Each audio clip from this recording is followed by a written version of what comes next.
As the humanitarian crisis deepens, the conflict in Gaza enters its 5th month with no end in sight. Hello, I'm Anand Naidu and this is The Heat.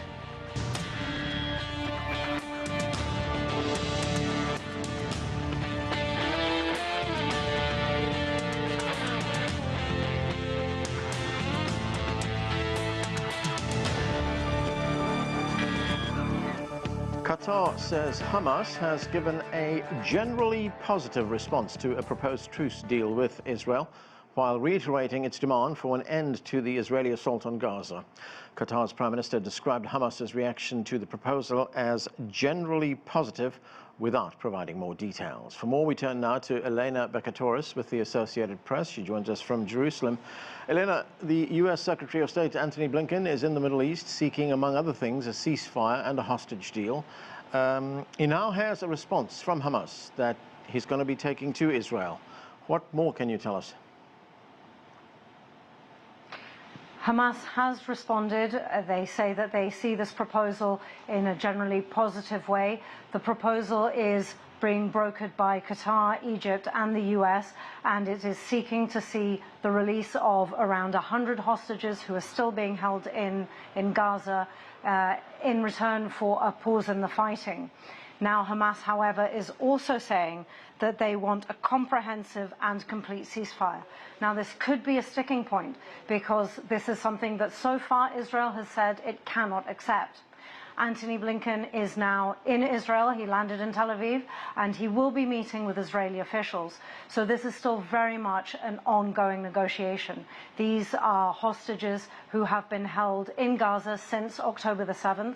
They were kidnapped during the Hamas raid that sparked this war, in which Hamas militants crossed into the border into Israel, killed around 1,200 people, mostly civilians, and kidnapped about 250 more. Around 100, more than 100, were released during a brief ceasefire in November, mainly women and children, and now the hopes are that another deal would see the remaining hostages released. Right now, more than 1.8 million people are displaced inside Gaza. That's a significant proportion of the population in Gaza. There's more than 1 million who are now trapped in Rafah, that's in the south of Gaza. And that as Israeli troops approach. What's the latest from there? There have been reports of airstrikes in Rafah today, in and around Rafah, and this is where, as you say, a large portion of the population of 2.3 million people is sheltering. These are people who have been displaced by the fighting from the north and from central Gaza and even from parts of southern Gaza. Now, the Israeli military has said that it must pursue its offensive, including a ground offensive, into Rafah itself, because this is where Hamas militants are holed up, and it must pursue them until it manages to eliminate Hamas to prevent another repeat of the October 7th attack. The added complication with Rafah, apart from the dire humanitarian situation on the ground for the people who are living there, who have been displaced there, is that this is a town that is on the Egyptian border.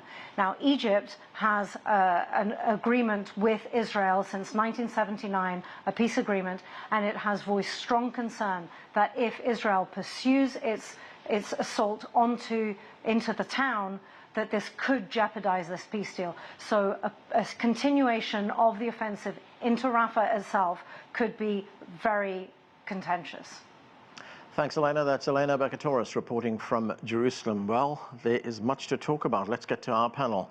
Yossi Mekelberg focuses on the Middle East and North Africa as an associate fellow at Chatham House in London. Negar Mortazavi is a senior fellow at the Center for International Policy and the editor and host of The Iran podcast. Also with us is Amotz Asa-El. He's a senior commentator with the Jerusalem Post and a research fellow at the Shalom Hartman Institute. And Abdel Bari Atwan is the editor-in-chief of al-Youm. That's a London-based Arabic news site.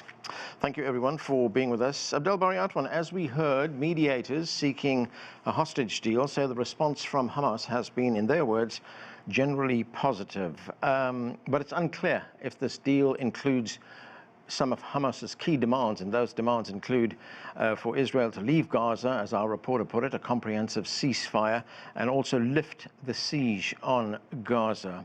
What is your reading of where this is heading?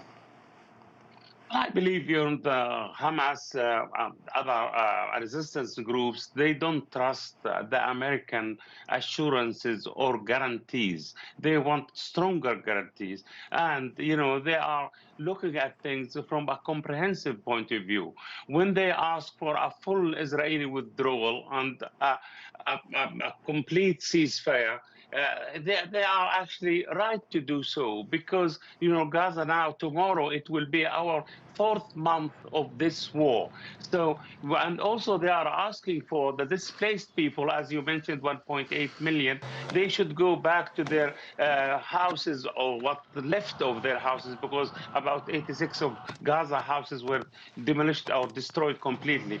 So also they want to actually allow the injured people, there are thousands of them, to go and to be treated outside Gaza, because most of Gaza hospitals were bombed by the Israelis.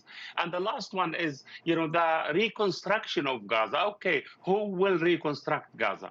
And Hamas is fed up of these temporary truces, and they want a full truce. And they don't want the Israeli to come back after 40 days, as it is mentioned in this deal. No, they want, okay, let us actually release the hostages, whether they are Israeli or Palestinian, and also let us talk. And that's enough. 4 months of destruction is more than enough, and they're looking for a peace, a longer truce, a truce forever, not just for a few days, and then the Israeli coming back and bomb them. Okay, Amotz, the U.S. Secretary of State Antony Blinken, he was one of those that mediated those talks that are taking place on this deal. He will now go to Israel. In fact, I think he's in Israel already to present these proposals to the Israeli government, which is headed by Prime Minister Benjamin Netanyahu. Do you see a deal in the making? I mean, in effect, it would be Israel negotiating with Hamas, albeit through proxies. Well, there is a negotiation underway, and we've been witness to such a negotiation recently and even successfully. So the dynamic is underway. To assess right now already that we see some light at the end of the tunnel, both figuratively and literally, I cannot say. I think that Hamas's opening stance, a total cessation of the war, is completely unworkable from the viewpoint of the Israeli consensus, never mind the government. At the same time, there is no aim in Israel in the war in itself. People would love to see this violence come to an end.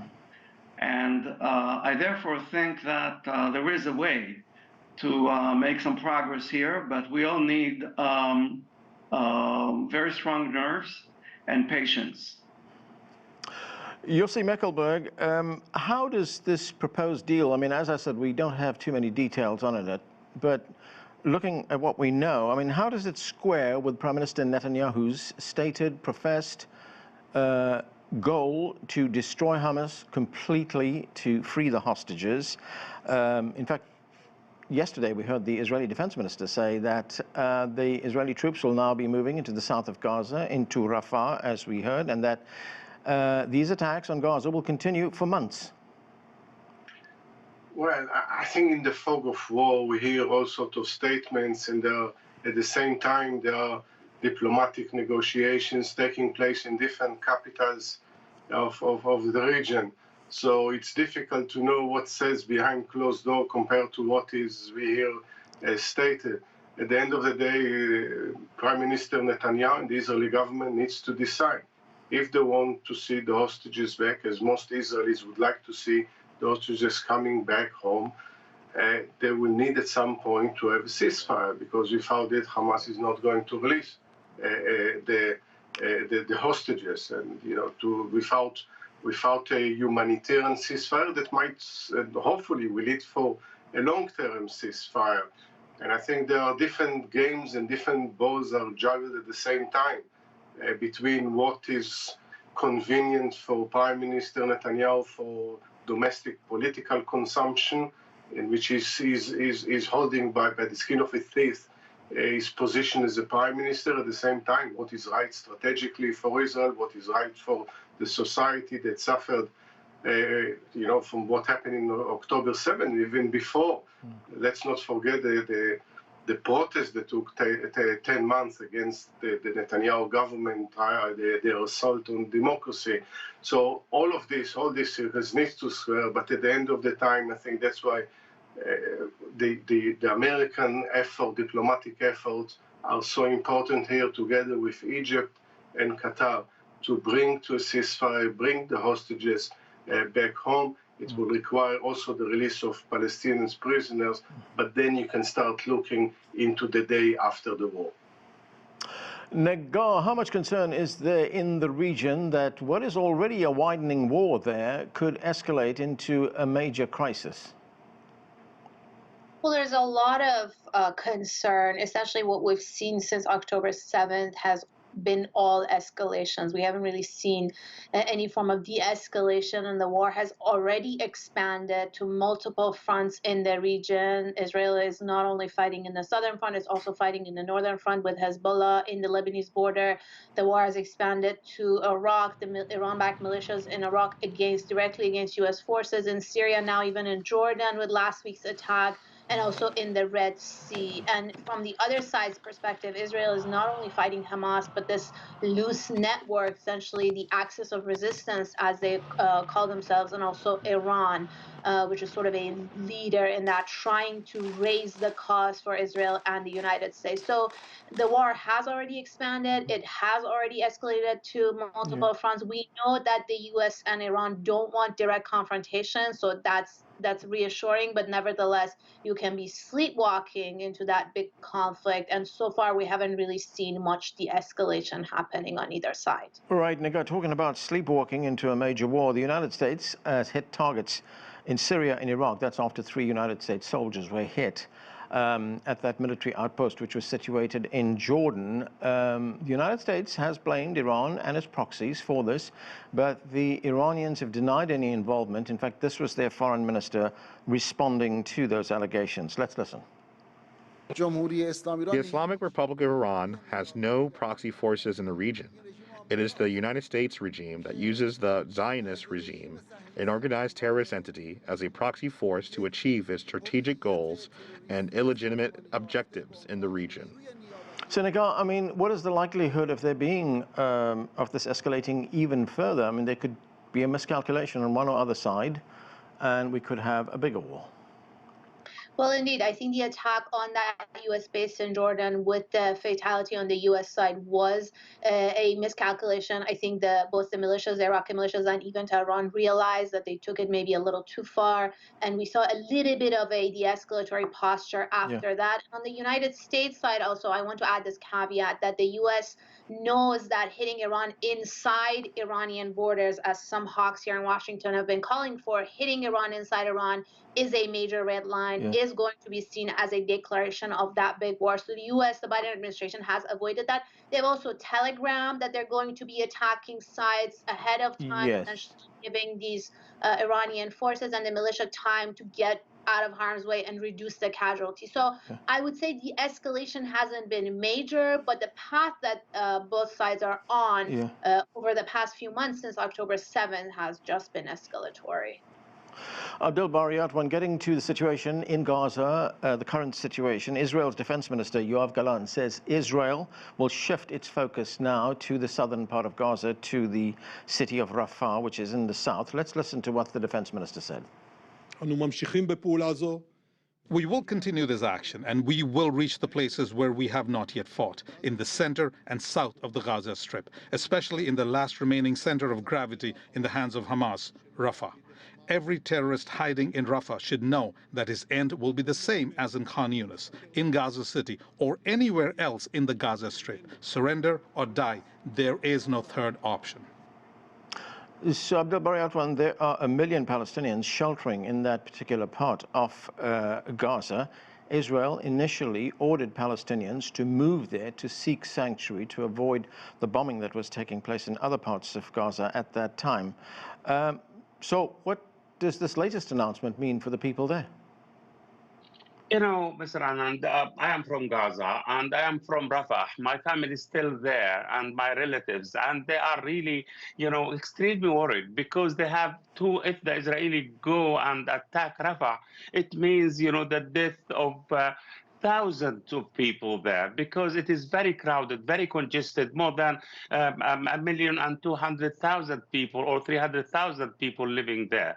So why the Israelis are doing that? Because they said to the Palestinian, look, if you go to Rafah, you will be safe. So most of people there, they went to Rafah simply because they thought they would be safe. But what happened now? They actually surrounding them, and the Israeli attack offensive could take place any minute. So the Palestinian in Rafah has two options only. The first option is actually death. The second option is actually to immigrate or climb the wall between Egypt and Gaza and go to Egypt. And that's what the Israeli want. So I think it will be a massacre there. It will be ethnic cleansing. But people they don't know what to do. They don't have food. They don't have medical. They don't have anything. The Israeli are blocking the human aid to the people in Gaza. So if the Israeli army decided to storm Gaza, in this case, it will be a disaster. And why they are doing it? Why we are talking about a ceasefire now. Yeah. We are talking about a deal to release the hostages. So why they want to go and storm Gaza, storm Rafah like they did to Gaza there? I'm really surprised to hear that. Amotz, as Israel continues its war on what it says are Hamas targets, the Gaza Health Ministry reported that there are now 27,000 Palestinians who've been killed, 66,000 injured since October 7th. We also had figures from Lancet, the British medical journal, as well as Euromed Human Rights, which is an organization based in Switzerland. Now, the majority of those killed are women and children.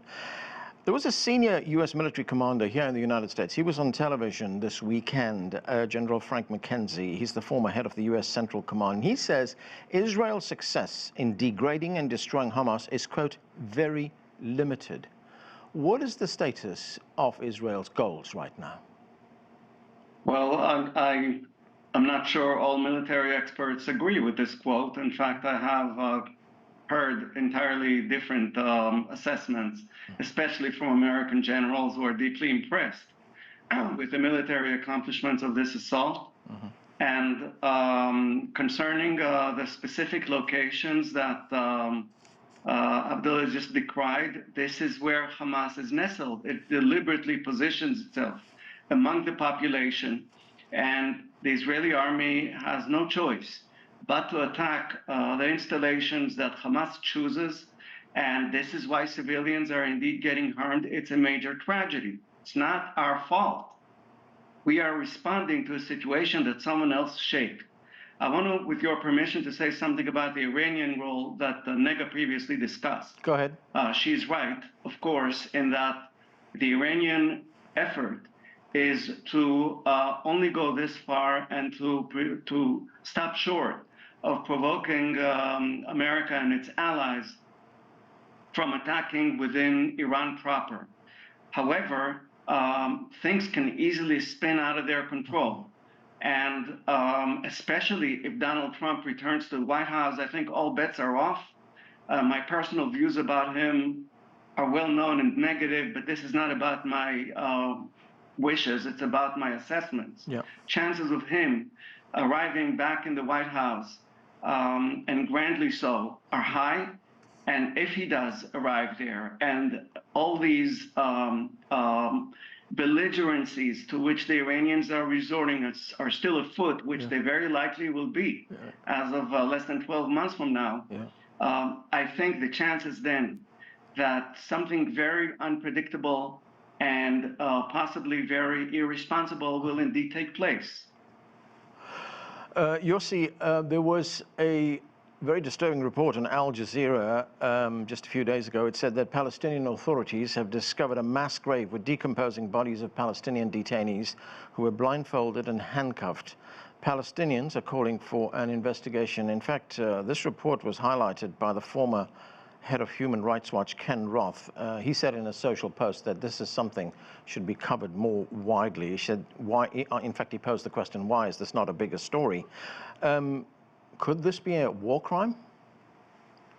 Well, I'm not an international lawyer. I think a lot of things are going to be investigated after the war. There's already a case in the ICJ.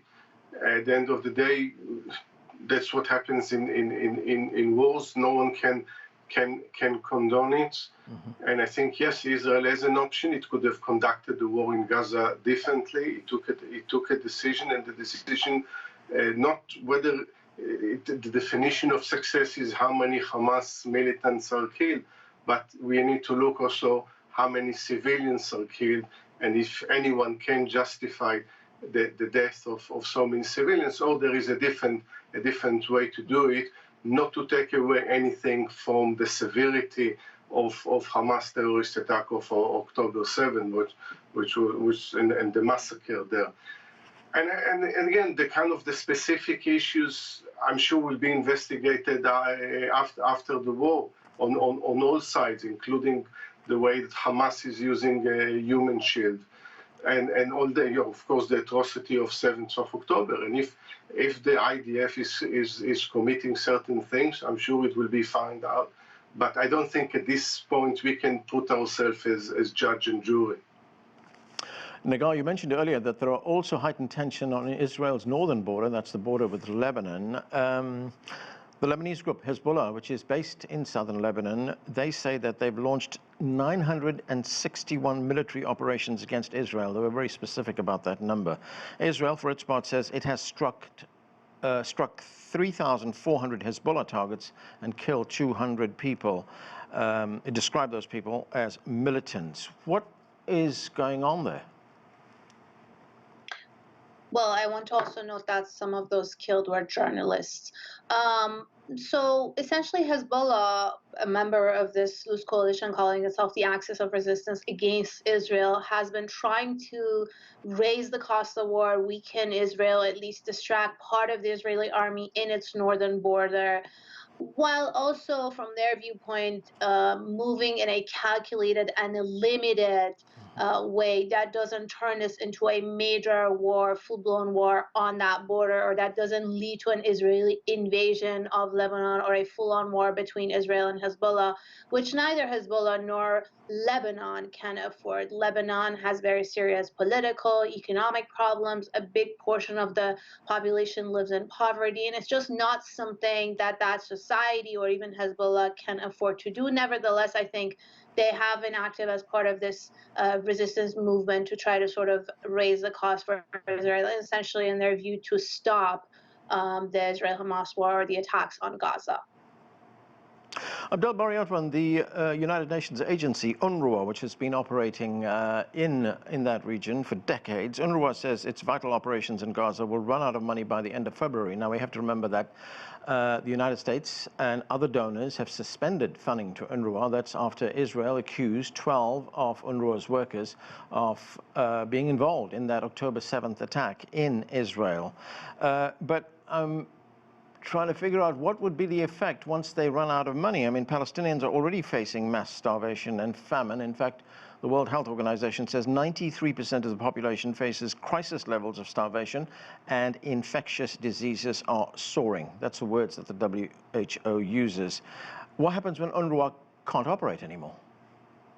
Well, I'm surprised to hear that again. You know, personally, I was educated in UNRWA schools, and I was treated in UNRWA hospitals, and millions of me like me, whether inside Palestine or outside of the neighboring countries like Syria and Lebanon. So the Israeli saying it is a terrorist. You know, the Hamas infiltrated UNRWA, and they are talking about 12 staff of UNRWA UNRWA who were, accused of being, cooperating with Hamas. But what about more than 30,000 of them? Why this sort of, collective punishment against UNRWA and depriving people of food? People in Gaza and Rafah and, the Khan Yunis, they are living on the schools of UNRWA, hoping that, Israeli wouldn't bomb them. Now, the American and the Israeli are telling us that, UNRWA should be wiped off from the map completely and they should be kicked out. And Netanyahu talking about alternative UNRWA. Yeah, and he wants to do it. So I'm surprised. This is a human organization. This UNRWA actually doing its job for 75 years until now. Okay. Why suddenly they don't want it? I'm really shocked. Right, I want to get to Amotz on this particular issue. Amotz, there's been a great deal of controversy, a great deal of debate on this decision by the United States to suspend funding, the United States and some other Western countries as well. This was after they were presented with a report, an intelligence report by Israel. And now add to that, we have Britain's Channel 4 television network, which says it has seen that report, and there's no evidence provided by Israel in that report to support its allegations against those UNRWA workers.